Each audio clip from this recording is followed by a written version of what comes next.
Hi guys, welcome back to Teaching with Sierra. Today I thought we would talk about how to build positive relationships with students. So I'm coming to you guys with 5 different ways.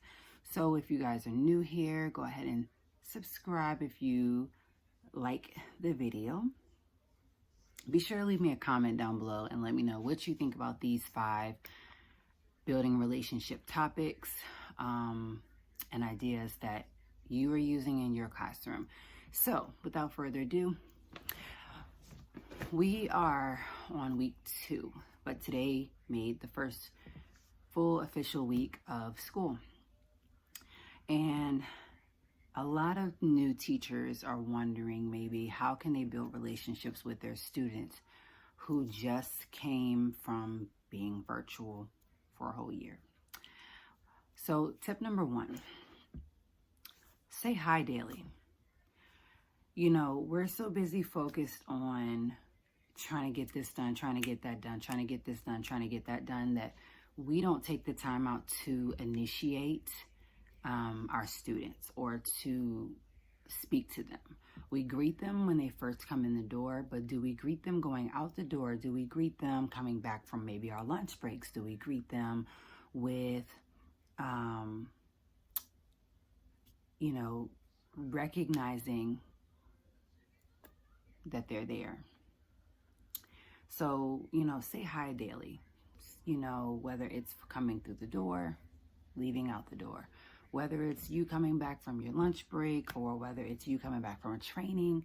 At the end of the day, a child just wants to be spoken to. The ways that I do it is I am on car duty in the morning. When I come in from being outside doing car duty, the ones that are already in the classroom that I did not see, I do come in and wave, or I say good morning to everyone. And the teacher is already in there, so I just come in and I just briefly go up to people like, hey, good morning, the ones that I did not see outside. So I think that it builds a way of like, okay, Miss Davis hasn't seen me yet, but I want to, I think that she just wants to say hi to me. So we just have to say hi daily. Tip number 2, attend after school activities. Whether it's you just popping your head in to see, if they're doing okay, or checking in to make sure they don't need anything before you leave, even though they're under other people's supervision, that's totally fine. Prime example, I was leaving out today and I had a student from my class say, bye, Miss Davis. Oh, that's Miss Davis. Either way, it's attending. It might not be me actually coming in, but I did, say hi. And I said, have a good night. And it's just the acknowledgement that matters. A lot of students, do extracurricular activities outside of school. If you can, attend one and, try to attend it. If you're asked, students like that their teachers are coming to these activities. It shows them that you're interested, and it shows them that, they can put their trust into you, and that is another part of building relationships. So tip number 3 is to share personal stories. This is one where we're so busy wondering, should we say this? Can we say it? Maybe, maybe not.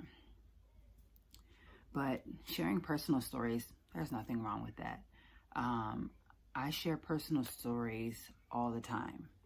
I share stories about, what I cooked for dinner. I share stories about what I did when I left the school, just so that they have an idea of what Miss Davis does outside of school, outside of work.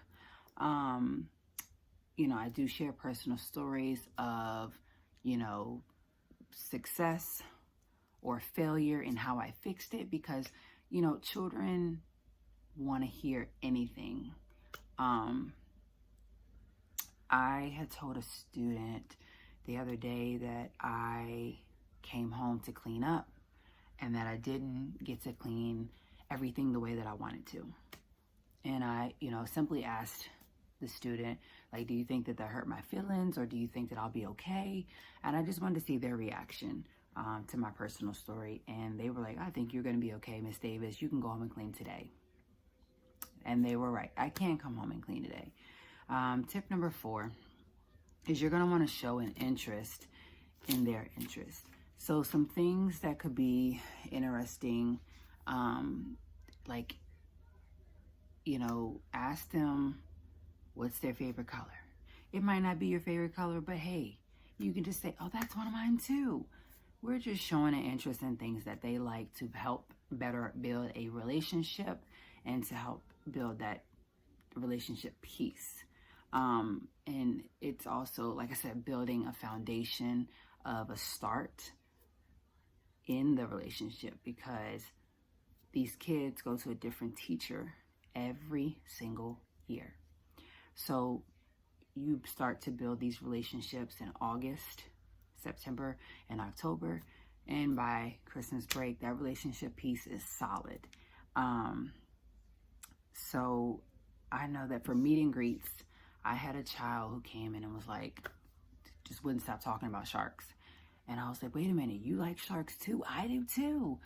And the child, like, eyes lit up, like, oh my gosh, you like sharks. And by the end of the meet and greet, when my teacher, my coworker that I work under, was telling, was asking us, did we do our tour around the room? And I was like, yeah. And the whole time that we were touring around this room, we were talking about sharks.